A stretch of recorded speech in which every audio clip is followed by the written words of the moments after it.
It was this book that made me feel like, oh, I actually like reading books. And that is the book called Rich Dad Poor Dad. You failed a lot as well because I've been watching you. I heard somewhere where you started 14 businesses. I learned from a bunch of mentors, and one common theme were they all move fast and they all fail quickly because the faster you move, you fail faster. And the moment you fail, you learn from your mistake. Welcome, everyone, to another episode of the Investor Deli podcast, where we make the information the star.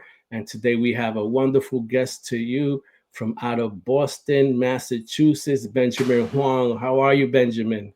Good, good. Thank you so much for inviting me to your podcast. It's my true honor. I appreciate you, brother. Thank you for accepting the invite, and I appreciate you coming on. And Benjamin has a wonderful story in many ways, right? He's working out of Boston, and he has a company called Boston Home Services.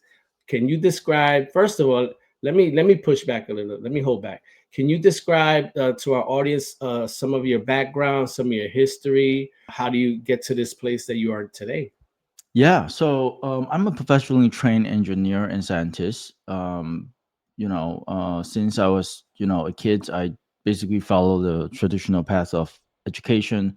Got my bachelor, master, and before I get my PhD, I realized that okay, this might not be a wise way to spend 5 years. So I basically pull back and then dive into um, business world. And I get started with real estate, honestly. It was this book that made me feel like, oh, I actually like reading books. And that is the book called Rich Dad Poor Dad. Yes. That was the book that kept me up at night. There's no other books that would keep me up at night. And it was just me repeating it over and over and over again. It was, I believe I read like 10 times, like in one shot. Yeah.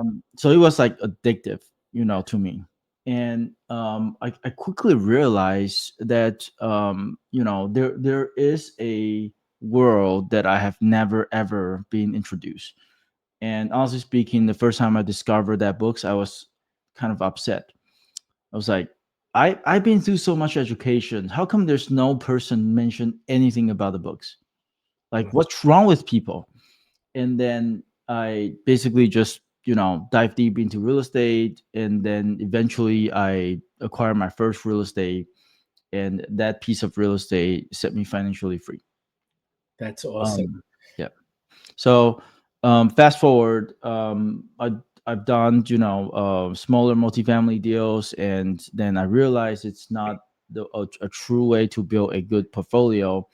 The smaller multifamily require a lot of operation and whatnot. So we liquidate all that, and then I dive into large multifamily. Um, and a couple of years ago, when the interest rate was jack up higher, I realized that that that is a issue because the when I look around, the asset doesn't worth the debt. When that happened, I was like, okay, I don't think I wanted to just go to beach and just lay there for another 3 5 years before the market come back. So I was like, okay, let me see what other interesting things that I can be doing. And I discover Cody Sanchez YouTube channel. I watch every single videos that she had at the time. I study every single videos, and then I got so inspired, and then I dive into business acquisition. Um, Basically getting into underwriting 162 deals, and then I acquired my first business zero down. Fast forward, I got two additional business on top, and like to up to this day, we have a good portfolio, mainly focused on laundromat, and of course we're also acquiring additional businesses. But that's basically what it looked like. That's awesome. And I just like to harken back on how transformative a book can be, literally, right? Just that rich dad poor dad. And I tell you, a lot of young people or people that are trying to break out from what their regular life is, I always drive them to that book, right? I think it's a great foundation. And like you said, it kept you up many a nights for a reason, right? Because it just rewires your mentality. and I think is a good fundamental book for people who are want to be somewhere else other than where they're at. That this book, it's a great place to start with. I've read it multiple times. The Velcro stories with the wallets. It's just an amazing book. Like Yeah. where it can take you, and you can see the fruition of where it has taken you to go into real estate sectors. Now you're immersed in it, and then move forward, and then now you're in the business sector, and so it's awesome. And now you have a company called. First of all, you failed a lot as well, because I've been watching you. I heard somewhere where you started 14 businesses, Yep. dude. Yep. That's incredible to have the courage to just plow ahead and fail so many times to turn into successes, right? I learned from a bunch of mentors, and one common theme were they all move fast and they all fail quickly, because the faster you move, you fail, faster. And the moment you fail, you learn from your mistake. And then before you do 10 different trials or make 10 different mistakes, people are just thinking and planning to do their first step. So you can always learn faster. However, one thing that I wasn't that smart was I should have learned from other people's mistake, because I quickly learned that there are some mistakes that other people are making that I should have avoided, Okay. because some mistake actually set me back for like 3 months or 6 months even. So it's really depending on what type of mistake. And that's also the reason why we've been putting out a lot of content to share with people on what we have been through. And if we can help you avoid just one mistake that potentially set you back, then it's a win to me. No, absolutely, because mistakes equals time. And if you don't have a network to share those relationships, to tell you, hey, do this, do that, or watch that, it's invaluable. So I love that you're putting content out there to instruct people, and people can learn off your experiences, which is incredible, right? And I also have a question: that what made you choose laundromat specifically? Yeah. So before I dive into business acquisition in real estate, I am a buy and hold investor. As a buy and hold investor, we trust one thing and one thing only, that is cash flow, right? Yes, sir. We build cash flow, we stack cash flow on top of the other. And when I moved to businesses, I quickly realized that, oh, business is actually way more risky than most people think. And also, most businesses could technically go to zero, right? And in real estate, it's just hard to get to zero. Like no matter what you do, what you mess around with the building, even if you burn it to the grounds, the land still, worth something. Correct. So business is indeed way more riskier than real estate. However, it has so much upside as well, right? So when I was diving into businesses, I was like, okay, what is the safest way, or what is the most conservative way that I can claim my first, small win? And that's basically lead me to study like what type of businesses has the lowest risk or the highest successful rate. And then I realized laundromat was actually indeed the business that has highest successful rate. So I was like, great. If that's the case, I'm going to start from there. And then that lead me to underwrite, so many, specifically laundromat. And, that get me to a great understanding. So think about that. When you have conversation with more than hundreds like laundromat owners, and not to mention the broker, not to mention their co-owners, their staff, and all that, you will learn a lot, right? You will learn a lot from the seller's perspective, because you will met so many different seller, and the seller will be like, "Hey, I've been running for like 50 years, so just shut up. Let me teach you." Like this is what type of seller that you will meet. There's the other side of seller will be like, "Hey, just take it away. Like I don't want to talk to you too much. Just give me your money, give me the money, and go." Sure. So, I mean, you're going to meet a lot of sellers, but across those conversations, I have no intention to buy one. I was like, okay, this is my learning process. I'm just going to dive in deep. And then there's one day I was looking at this deal and I was like, oh, this deal actually has a much more potential that I can see. In fact, there was actually a laundromat that has the best location you can ever imagine in Boston. Wow. It's like it's like 5 step away from you getting on a subway train. 5 step. Open the door, 1, 2, 3, 4, 5, and Train. then you can get on the train. So like when I see that deal, I was like, oh my god. After I reviewed so many deals, this is the deal that got me excited, and I can see exactly what I want to do with it to grow it to the whatever level. And then I pull my first trigger.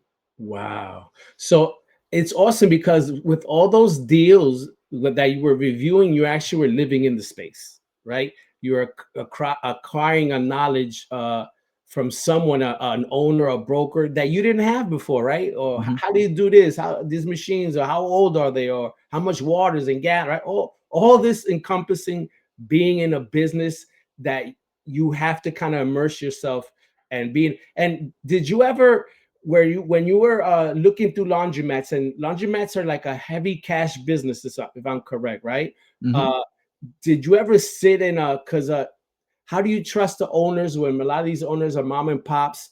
And how do you kind of verify numbers? Did you ever sit in like in a laundromat and, for a day or a week and kind of see how the business played out is before you even bought a property? See how the money flow is, stuff like Yeah. Yeah, so I think a good way to evaluate is basically you basically go and measure the foot traffic, right? So, for example, if you look at a laundromat, you can go in and see how much people charge for each cycle, right?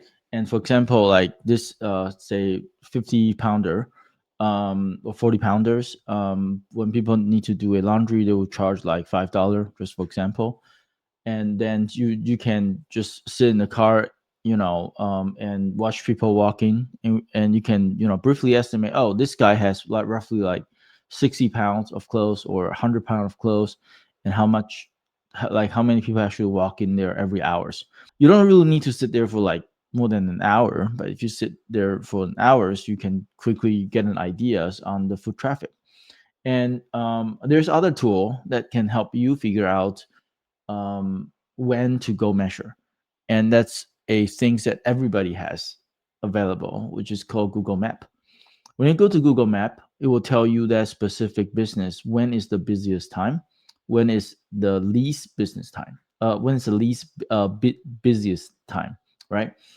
And then you go to the peak, and you go to the most quiet time. You do the measurement, and there you go. You get the data. You can do the estimate. You can do a calculation on how much foot traffic, how much they should bring into the store and whatnot. that? No, I was just going to say that of course, the seller will tell you one story, and you just need to verify it. Yeah, from your experience, do you see that these numbers kind of correlate from business to business? Is there like weekends is probably always a peak, or like a Monday or Tuesday maybe a kind of slow? Is there any correlations with those numbers? I wouldn't speak for all the businesses, but for laundromat, certainly there is a cycle. So basically, the cycle could be across a week, and the cycle could also be across the whole year. So if you look within a week, we have a consistency of busier days. And so for us to boost the revenue, we would focus on the lowest or quietest day or slowest day, and basically provide some incentive for people to come in during that day. Now, if we look across the whole year, then yes, there's also like busier season and also slower season. The busier seasons are like in some store, it's actually a fall, like September, October, November times, in one of our store, and on the other store it's actually January, February, and March. So it's really dependent on the geographic and what market you're in, who are your main customers. That would determine kind of what the cycle look like. Yeah. I like to dive into that first store that you acquired, right? Because that store is going to tell us a lot in kind of what things did you identify that you needed to improve, or what decisions that you said, well, I need to do this different, I need to do this better, I need to make it easy proof, eliminate some stuff maybe where again that you can automate and stuff like that. Take us through that first store, and where did you add value, and what adaptations do you make? Yeah. So I have to say this first. My first laundromat acquisition sucks. Like I made a whole lot of mistake on it, and I even openly admit that to my capital partner, because on that deals I have eight capital partner who trusted me, and then get into the first laundromat deal with me. Now I did have a business plan, but I later on realized that that business plan is not good enough. So basically, coming back to your questions, looking at that laundromat, first of all, I identify the location. That location is the best location I've ever seen. Across all the store or all the deal that I evaluate.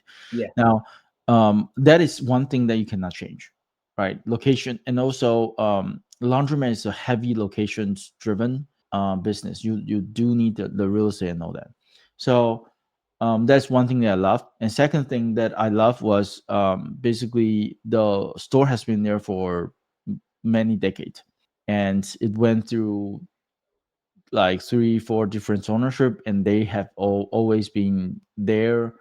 When I talked to the owners, the owner was like, "Hey, this is the one store that feed my family and raise my kids." Wow. And I was like, "Well, if that's the case, like, there's reputation out there, right?" For sure. And the other things are what we're going to do about it to boost the revenue or grow the business.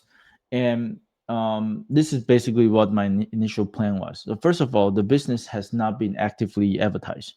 It was on Google Map, but the portfolio or the profile on the Google Map was not well managed. It is basically being set up and just sit there. And guess what? Naturally, organically, the store is close to the top of the ranking. And the owner doesn't even know how to access that Google profile. She Yeah. was like, I have no idea what that was. And when I look at it, I was like, okay, if you don't know how to manage this and it's already doing so well, it's telling you a lot, right? There's a lot of things that you can, do about it. Now, number two is essentially when we are looking at the prices, most of the prices were actually underpriced. So, as a owner operator, the previous owner has been going in to run the business day in and day out. They rarely go to other laundromat to check their prices, right? They'll be like, oh, okay, these are the prices that I've been doing, and then I'm just going to use the same prices. um, but after so many years, you quickly realize that a lot of them are underpriced. So we gradually bring it up to the market price, and that right there, we're talking about 25 to 35% jump.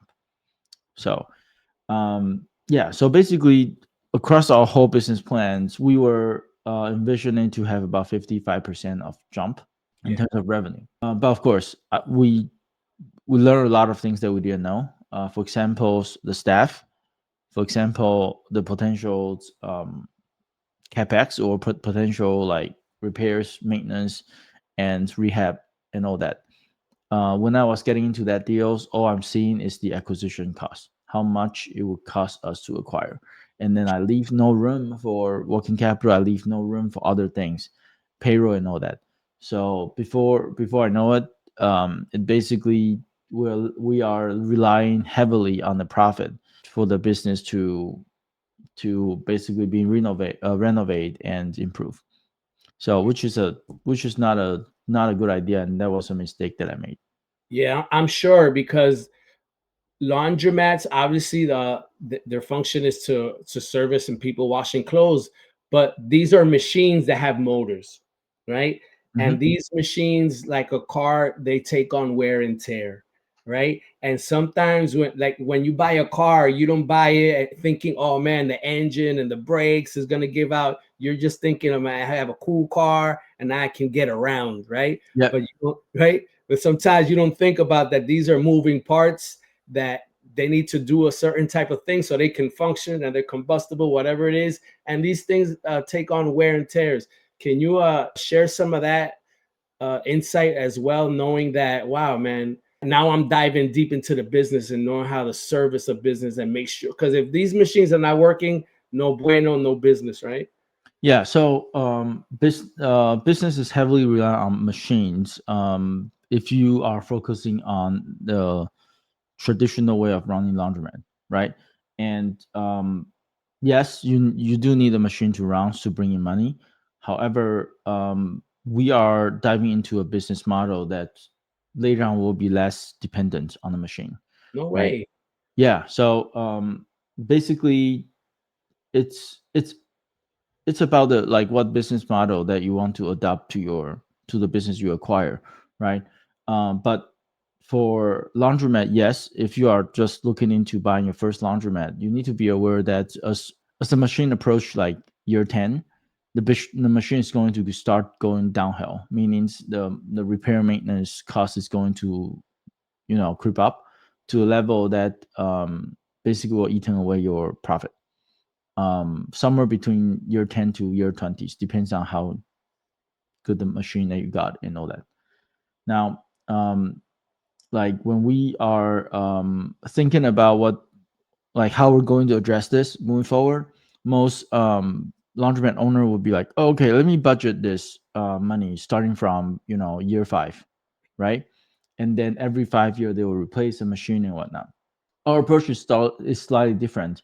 We're actually in the conversation with a washer and dryer manufacturers that we're looking to acquire them, and that is a factory that previously was doing was manufacturing national defense stuff, and so the machine that they're producing are actually quite heavy. The machine they made was out in the market running for like 40 years, and they barely need to touch it. I think it's by year 30, they just went into kind of repaint, re-oil, and whatnot. Wow, And then the machine is like 85% new, and the machine can run for another 40 years. So, that's incredible. yeah.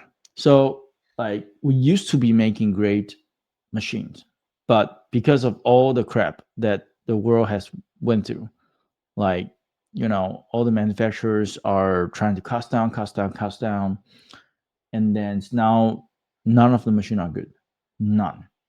So of course, the manufacturer that we are trying to acquire, they are losing in terms of the pricing world, right? Like they cannot compete on pricing because they're making solid machine, and it takes the whatever it takes, which is lots of material, lots of labor, lots of effort to build one solid machine.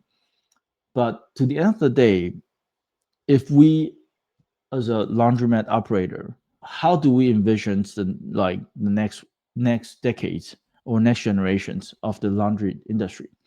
If our goal is to just own one laundromat and just enjoy the cash flow, then you don't need to think about these kind of issues. You just buy a machine, and you likely just need to buy like 2 or 3 times of machine, and then you're done. Like you basically just that will last you for like 40 years, 50 years, and then you can retire.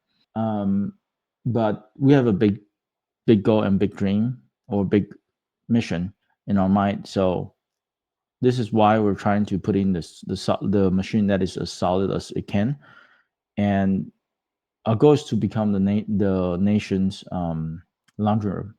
So essentially, we are envisioning that people no longer need to have their washer and dryer in their house, and we become the laundry room for everybody. That's awesome. And in your laundry businesses, do you do delivery services, or is this only walk-ins, or have you added any additional components to the business to Yeah. maybe generate more income? Let's say make it door-to-door services and stuff like that. Yeah, so delivery is something that we did edit.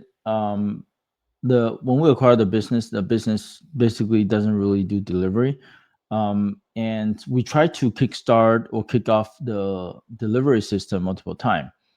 It was super painful. You need to have a driver that actually works, and initially your order isn't going to be that much, and then it will cost you more to keep a driver, Sure.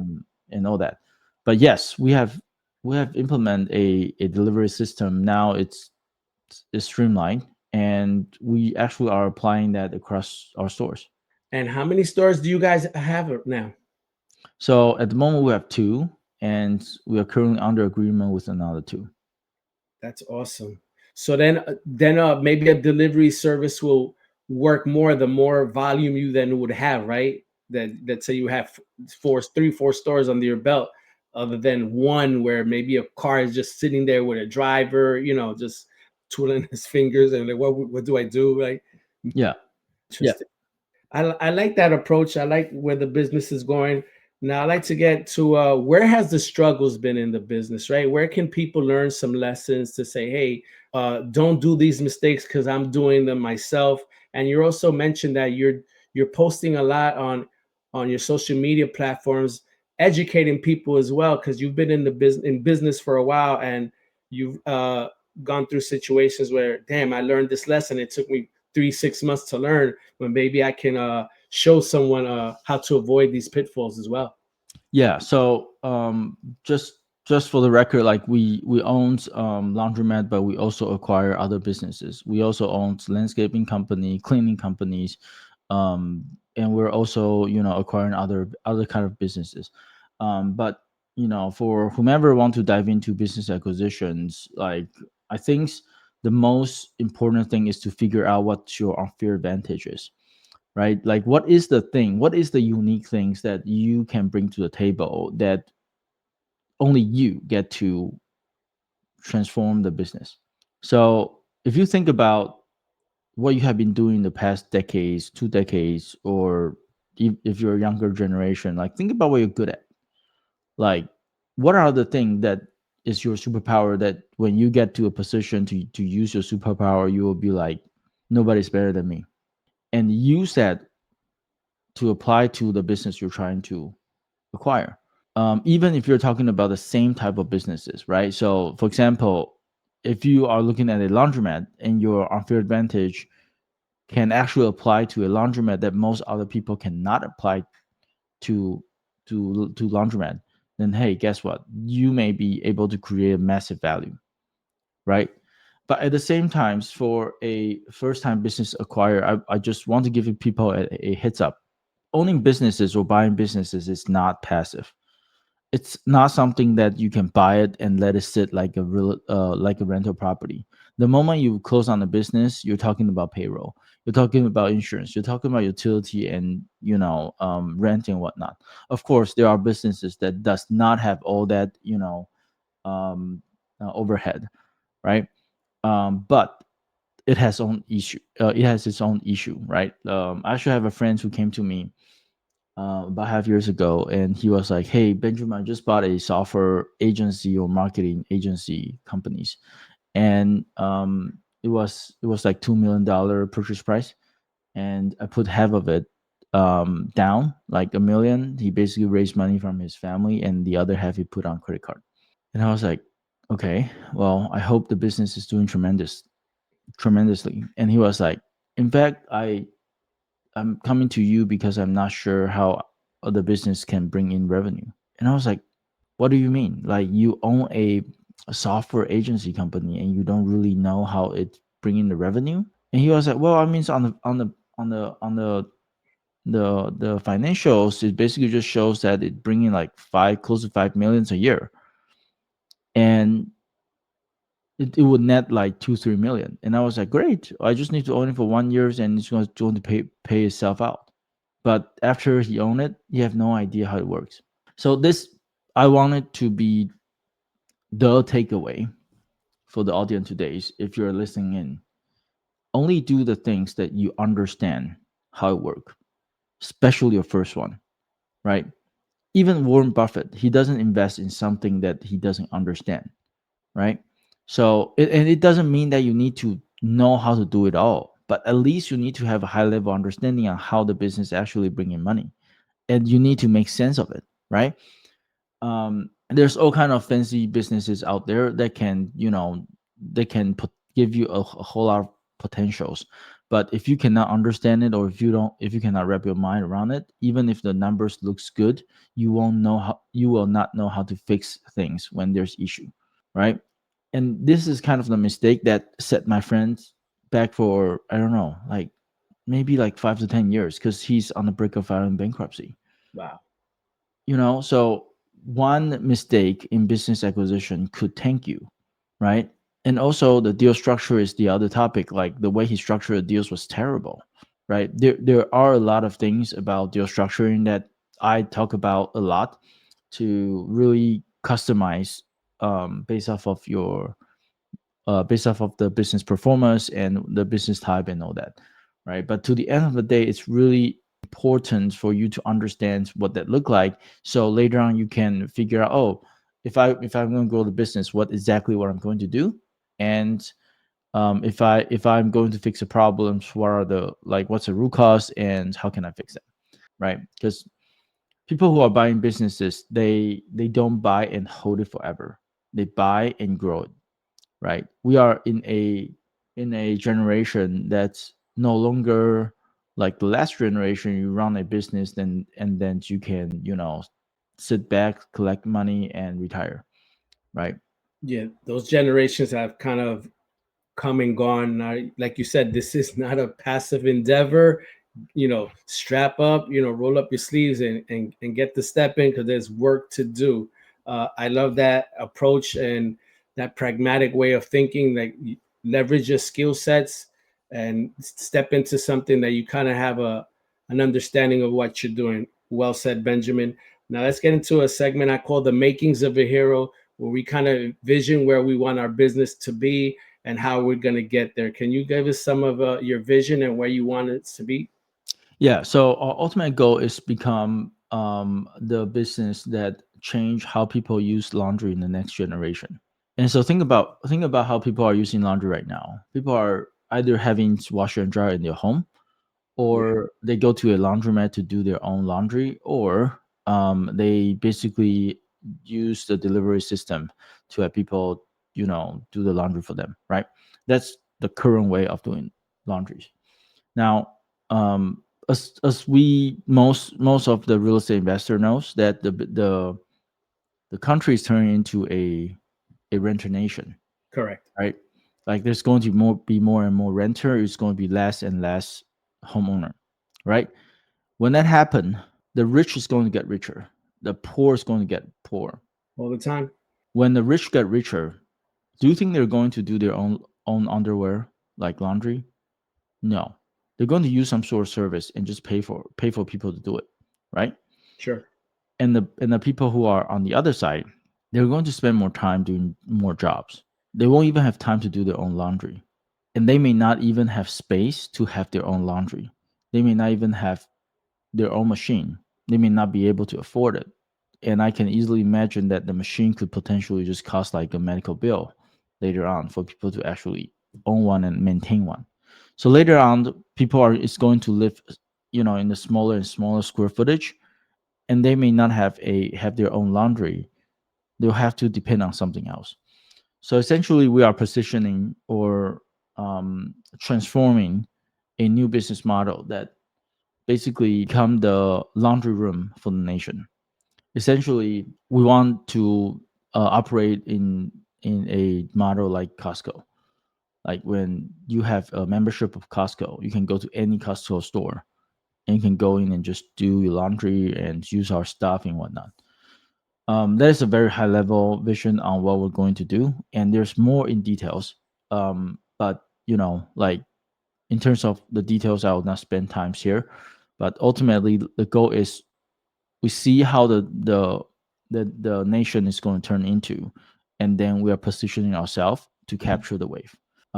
So I sincerely believe that when we get to that point, the all the existing laundromat will be incentivized to be our affiliation instead of running on their own. Well, I love that approach. That big box laundry approach is awesome. You cast a wide vision, and I'm sure there's many more details to that that I can attest to. And you're also a founding member of Owners Club. Can you tell us what Owners Club is? And Benjamin, you have a call. Someone's on the line. I think it's Pace Morby. He wants to say hello. Yeah, yeah, yeah. Well, I mean, Owners Club was basically a group of people who wanted to accomplish bigger mission, bigger goal. We call it Mount Everest inside Owners Club, and of course, it was founded by Pace Morby. He's our basically our mentor, coach, leader, brother, however you want to call it. Um, he basically showed us the possibility that a room of people who are doing incredible things can help each other achieve way more. So, being part of the owners club, I think it expands my network tremendously, and it saved me a ton of time. So I don't need to like filter as much of people, because to the end of the day, you need to you need to form your own team if you're going to do something big. And forming a team is not fun, at least not fun to me. Yeah. I have to gone through a lot of mistakes, a lot of comes and goes to consolidate my current team. And Owners Club saved me at least a decade. Like every years Wow. I'm in Owners Club, I feel like I saved a decade. It's a big deal. It's a huge deal, and you cannot buy with any dollar amount, right? So yeah, I mean, just be in the club, it actually helped me tremendously, and I just enjoy hanging out with high level people like you. And tell us about your red shoes, man. You can't go away telling about Yeah, yeah, yeah. So red shoes. So I like, as an entrepreneur, we all get busy, and it's not something that you want to make additional decision every day on what shoes you want to wear, what color of things that you want to wear, and all that. The first time that we're able to brought Pace Moby to our first laundromat, I was actually wearing the red shoes, and it basically just shows some sort of identity. So moving forward, I'm going to just wear the red shoes, and I basically toss all my other shoes, and it's going to be red shoes only. I think it's so dope because if you're in the rooms with him and you're going to see him walking up the aisle. You will not miss him, right? So I think it's a great identifier, a brand identifier to be known as that. And I would keep it myself, to be honest with you. You know, Pace kind of ordained that on you. So I think that's you already. You cannot change, Benjamin. Thank you, Benjamin, for coming on. I appreciate you so much. Can you tell us your social media handles where we can go and follow you and watch Yeah. your journey? So yeah, thank you, brother. So my social media is at Benjamin Huang 14. So BenJamin Huang Huang 14, like 1 4. It's my Instagram, it's my YouTube, basically everything. Be free to follow, DM me if there's anything I can be helpful. That was awesome. Follow Benjamin and watch as he changes the industry. And we're mindful of that. And we'll be watching it, Benjamin. Thank you, brother. Thank you. Appreciate you.